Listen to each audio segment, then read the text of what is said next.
Welcome to the deep dive, where we take a source and extract the knowledge you need so you can be in the know That's right. in a really efficient way. Yeah. And today we're going to be diving deep into game theory Yeah. and strategic thinking, Yeah. as laid out by Avinash, Dixit and Barry J. Nalebuff That's right. in their book, The Art of Strategy. Yeah. The goal is to equip you with a fresh perspective, a new lens for analyzing all sorts of situations you encounter every single day. So we're talking about how to negotiate a better deal, Yeah. how to understand why a sports team might make a certain play, Exactly. and even maybe how to tackle those head scratching problems you might find on the GMAT or something. That's right. I think one of the things that I found so compelling about Dixit and Nalebuff is that they use these powerful concepts with examples drawn from all over, literature, movies, sports. Yeah. It's really interesting. Absolutely. I think by using such diverse examples, it highlights a crucial point that the underlying logic of strategic thinking remains consistent. Whether you're navigating a business rivalry or a geopolitical standoff, Yeah. it's all about understanding how choices interact. Let's unpack that a little bit. Yeah. Like, what exactly is game theory, and who are some of the pioneers who kind of laid the foundation? Well, at its core, game theory is the study of strategic interaction. Yeah. So how do we make decisions when the outcome depends not just on our choices, but also the choices of others? Yeah. One of the early giants in applying this to real-world problems was Thomas Schelling. His book, Arms and Influence, was revolutionary in using game theory to try to understand the complexities of nuclear conflict. Right. In fact, analyzing those high-stakes scenarios actually spurred the development of significant game theory principles. Right. Using these theoretical ideas to think about something with such huge consequences is pretty fascinating. It is. Like, you would think you would go the other way around, like come up with the theory and then try to apply it to something real. Exactly. But instead, It was born out of necessity. Yeah. Then in the business arena, Michael Porter's book, Competitive Strategy, Right. was hugely influential in showing how game theory could be integrated into business thinking. Yeah. It really emphasized, understanding your competitor's strategic moves is just as vital as crafting your own. Right. And so there's this connection, right, between international relations business strategy, Right. all using this game theory as a yeah. way to analyze things and predict what's going to happen. And I think that actually is an important element of how Dixit and Nalebuff themselves approached this book. They really wanted to make these often complex ideas accessible to everyone. They acknowledge in the preface, actually, the influence of people like Hal Varian, who's at Google, and UC Berkeley, and Drake McFeely from W.W. Norton, Okay. who helped shape the book's engaging and non-technical style. Right. So their goal was to create something that resonated beyond the academic world. Something for anyone who's just interested in thinking about how decisions get made. That's right. So the book starts with what seems like a kind of simple puzzle. Yeah. It's this guessing a number. Yeah. And what's the real purpose of that exercise? Yeah, so you're asked to guess a number between 43 and 49, Right. and you've got 5 rounds to do so. But the catch is the last guess is your only chance to win a prize. So your first instinct might be to use a strategy like Steve Ballmer's famous interview question approach, Yeah. where you kind of have the range, Yeah. 50, 25, 37, 42. You're systematically narrowing down the possibilities. Exactly. In a situation where the number is chosen randomly. Yeah. Like in the Ballmer's scenario, that strategy is optimal. Okay. And it allows you to converge on the correct answer as quickly as possible and maximize your chances of hunting. So where does the game theory part come in? Well, here's where it gets really interesting. Okay. In this specific game, and in many situations we face in life, Yeah. the choices aren't random. The other player who's offering the prize is also thinking strategically. Right. They're not just picking a number Yeah. and hoping for the best. They're actually thinking about, okay, well, what would somebody do in this situation? Exactly. And then choosing a number to try to foil me. Yeah, so knowing that you'll likely try to have the interval, Yeah. they might choose a number that kind of avoids those midpoint guesses Okay. for as long as possible. So the crucial distinction here is that it's not just about playing against chance. It's about playing against another mind. Exactly. It's also trying to figure out what I'm going to do. Exactly. And so this simple example really illustrates how our intuition, which might be perfectly logical in a non-strategic setting, can completely fall apart when we're dealing with other strategic minds. Right, right. Because I'm assuming that that number was chosen randomly. Right. But I'm not factoring in, okay, maybe somebody's trying to prevent me from winning. Excellent. Getting to that number, so. And that's the key insight of game theory. Yeah. Is you have to think about the incentives of the other players. Right. How they might be responding to your actions. Yeah. So the book throws us into the world of basketball and talks about the hot hand fallacy. Yeah. What does game theory tell us about the hot hand? Well, the hot hand in basketball is this belief that, if a player's just made a shot, they're more likely to make the next one. Right. It's deeply ingrained in basketball culture. Yeah, you hear the commentators talk about it all the time. Yeah, but it's really interesting because statistical studies have consistently failed to find evidence. Really? To support this idea. Researchers have analyzed vast amounts of data, including the Philadelphia 76ers and Andrew Tawney, who is known as a scoring machine. Yeah. And there's really no correlation between making a shot right. and the likelihood of making the subsequent shot. So making a shot doesn't make you more likely to hit the next shot. Right. Some research actually suggests there's a slight negative correlation. So you're actually less likely. Yeah, it could be just statistical noise. Right. But certainly it's not. Certainly not what everybody thinks. Yeah. There's not as... Which is the more you make, the more you're going to make. Yeah. So what's the game theory perspective on this?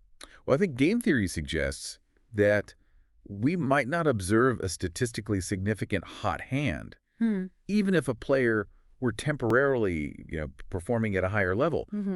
If a player like Andrew Tawney truly had a sustained hot hand, the opposing coaches would rationally adjust their defensive strategy. Oh, interesting. Okay. So they would double team him. They would assign their best defender to him more closely. Right. And generally focus their efforts on preventing him from getting those open looks. Okay, so in effect, the defense's reaction to that player suddenly becoming a really good shooter would essentially neutralize the hot hand, even if it were there. Exactly. And so the lack of a statistically detectable hot hand might actually be evidence that defenses are adapting strategically to that player's perceived hot streak. Okay, so the game itself is evolving. Exactly. In response to these advantages that are suddenly showing up. Yeah, and it's not necessarily that players never get on a roll or anything like that. Yeah. But it's that the opponents actively try to stop that. Right. And that makes it harder to observe in the statistics. That's a really interesting way to think about it because the strategic interaction actually changes the very thing that we're trying to measure. That's right. It's like the act of observing it changes the experiment. Exactly. So moving on, the book discusses the strategic value of asymmetry and improvement using LeBron James as an example. Yeah. What's the key takeaway there? I think LeBron James diligently working to improve his left-handed shooting really illustrates this concept perfectly. Okay. As a predominantly right-handed player, opposing defenses would naturally, focus on guarding his right side, anticipating drives and shots in that direction by developing a scoring threat with his left hand. Yeah. LeBron forces the defense to allocate their resources differently. Right. They can no longer just shade to the right. Just basically, by strengthening his left hand, he's making his right hand even more powerful. Exactly. Because you can't just ignore the left. That's right. And overcommit to the right. And if LeBron dedicates an offseason to really honing his left-hand game, the defense now has to respect his ability to score with either hand. Yeah. The result is that he actually creates more opportunities to exploit his dominant right hand. Right. Because the defense is stretched thinner. Yeah. And it's not just about the additional points he might score with his left. Yeah. It's about the indirect benefit to his overall offensive game. That's really cool. Yeah. It reminds me of, I used to play tennis. Yeah. And everybody would always try to hit to my backhand because my backhand was worse than my forehand. Right. And as I got better with my backhand, it opened up the court so much for my forehand. Right. Because they couldn't just relentlessly hit to my backhand. Exactly. And so I actually got better with my forehand because I was spending more time working on my backhand. Yeah. The improvement of the less dominant skill forces a change in the opponent's strategy. That's really neat. Yeah. So now let's delve into the power of commitment. Yeah. The book uses the story of Dennis Conner in the America's Cup and, some pretty dramatic historical examples to really hammer this point home. Yeah. What is the core idea here? So the fundamental idea is that sometimes intentionally limiting your own options, Right. essentially burning your bridges, Yeah. can be a remarkably powerful strategic move. Right. It increases your commitment to a particular course of action Yeah. and raises the stakes for everyone involved, Yeah.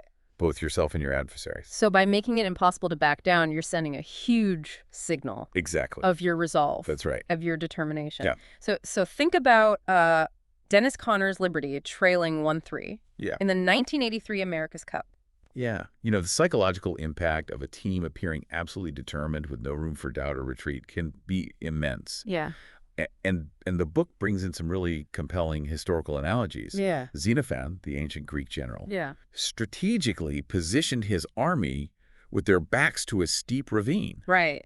so they couldn't retreat. Yeah. So it forced them to fight Hey. with ultimate determination. Talk about a motivator. Right. Put your back up against the wall. Exactly. Yeah. And then there's the famous example of Cortez, Yeah. who, upon arriving in Mexico, ordered his ships to be scuttled. Yeah. Facing overwhelming odds against the Aztec Empire, Yeah. Cortez knew that eliminating any possibility of his men, retreating or being reinforced by sea would heighten their commitment to victory. Or death. Or death. Right. And so this drastic act, Yeah. arguably increased their chances of success. It's a high risk, high reward strategy. Exactly. Wow. It is. And then the book brings it back down to earth a Yeah. little bit with Cindy, Lori, and Ray, Right. who are they're in a weight loss program. Yeah. And they're posting their before pictures. Right. What's the point there? So they publicly post before photos of themselves, Yeah. which acts as a commitment device. Right. The potential embarrassment of failing to lose weight Yeah. after making their goals public, provides a strong incentive to stick to the program. Right. So the fear of public failure Yeah. is the motivator. Exactly. So instead of being able to just quietly quote, they've made it public. So now Yeah. it's going to be more embarrassing if they don't succeed. Right. And this principle of burning bridges can be surprisingly effective in a lot of different situations. Yeah. Where demonstrating unwavering commitment is crucial. Okay, let's talk about the prisoner's dilemma. Yeah. This sounds like a situation where everybody acting rationally for themselves leads to a worse outcome for everybody. So right. It's a classic scenario that really illustrates that tension Yeah. between individual rationality and collective well-being. Yeah, so what's the setup? Okay, so the standard setup is you have two suspects arrested for a crime, Okay. and they're interrogated separately. Okay. And each prisoner has two options: confess to the crime or remain silent. Right. And so what are the consequences? So if one prisoner confesses Okay. and the other stays silent, the confessor is rewarded with a light sentence or even goes free, Okay. while the silent one receives the harshest penalty. Right.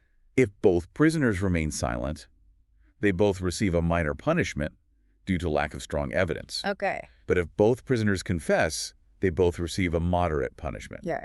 which is worse than if they had both stayed silent. So essentially for each individual, Yeah. it seems like it always makes sense to confess, Exactly. regardless of what the other person does. Yeah, if your partner in crime stays silent, you're better off confessing Yeah. and getting a reduced sentence or freedom. Yeah. But even if your partner confesses, Right. you're still better off confessing to avoid the most severe punishment. Right. So this creates this real incentive to confess. Yeah. And it leads to this worse outcome where they both end up confessing, Yeah. when if they had cooperated, they would have been better off. Right. It's a real trap of logic. It is. What are some real-world examples of this prisoner's dilemma? Well, there's a ton of them, actually. Yeah. Think about price wars between competing businesses Yeah. like gas stations or supermarkets. Right. They each have an incentive to lower prices to attract more customers. Yeah. But if everyone does it, then they all end up with lower profit margins. Right. Another example is political campaigns. Yeah. Candidates might adopt more centrist platforms Yeah. to appeal to a broader electorate, even if it alienates their core supporters Right. on the left or right. So it's kind of like there's a short-term temptation to act selfishly, Exactly. but it ends up harming the collective good in the long run. Yeah. It's the tragedy of the short term versus the long term. Yeah.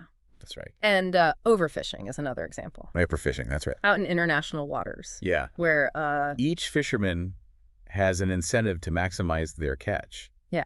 But the collective result is the depletion of the fish stocks, harming everyone in the long run. And the book even brings in Yossarian's logic from Catch-22. Yes.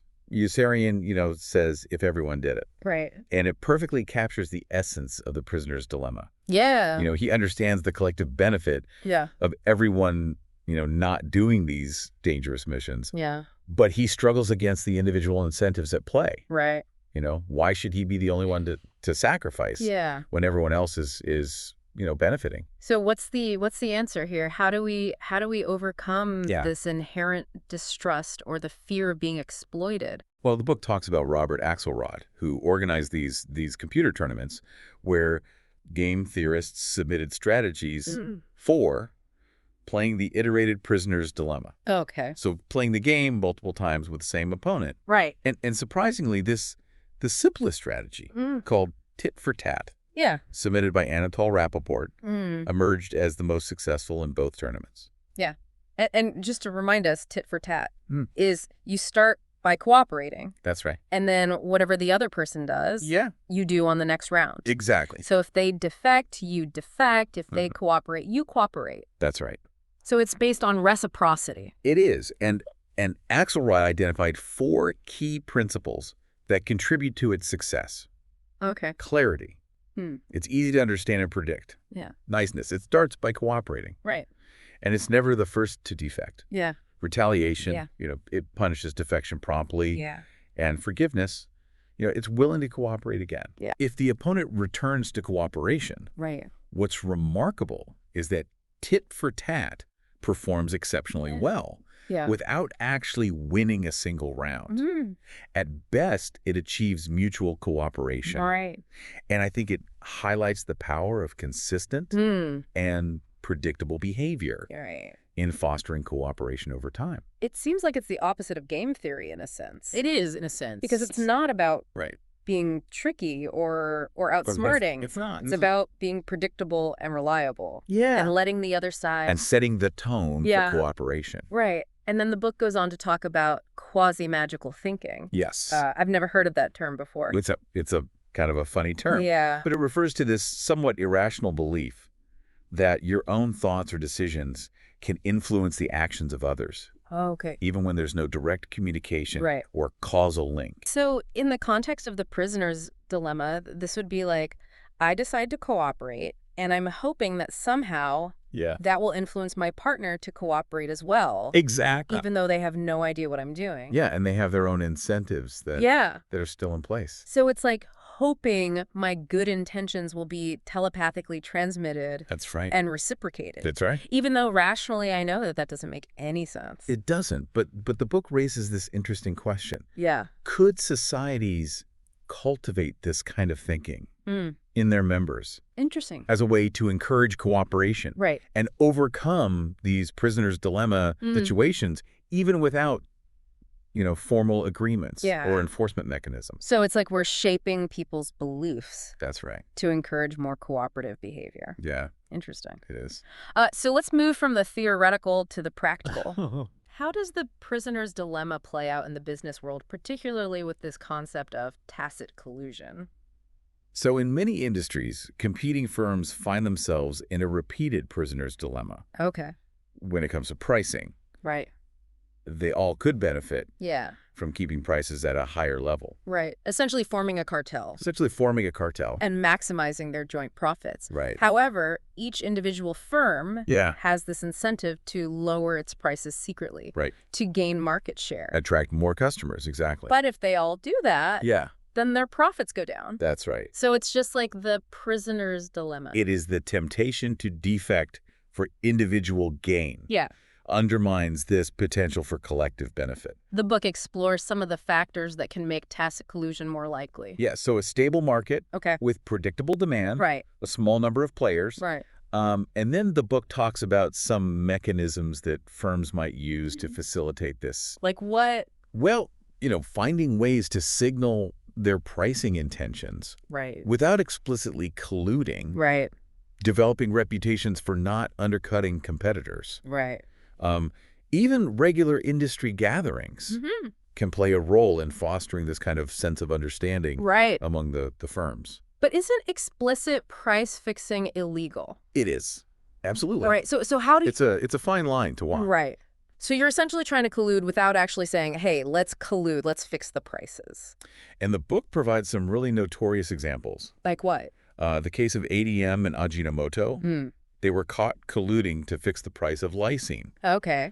And they had this really cynical view of their customers that came out during the case. Wow. Another well-known case involved General Electric Westinghouse and Alice Chalmers in the market for these large turbine generators. Okay. And they had this remarkably elaborate system for coordinating bids and maintaining market share. And then the book goes on to point out some seemingly pro-consumer business practices that can actually facilitate tacit collusion. Yeah. Like meet the competition clauses. Yeah. And most favored customer clauses. That's right.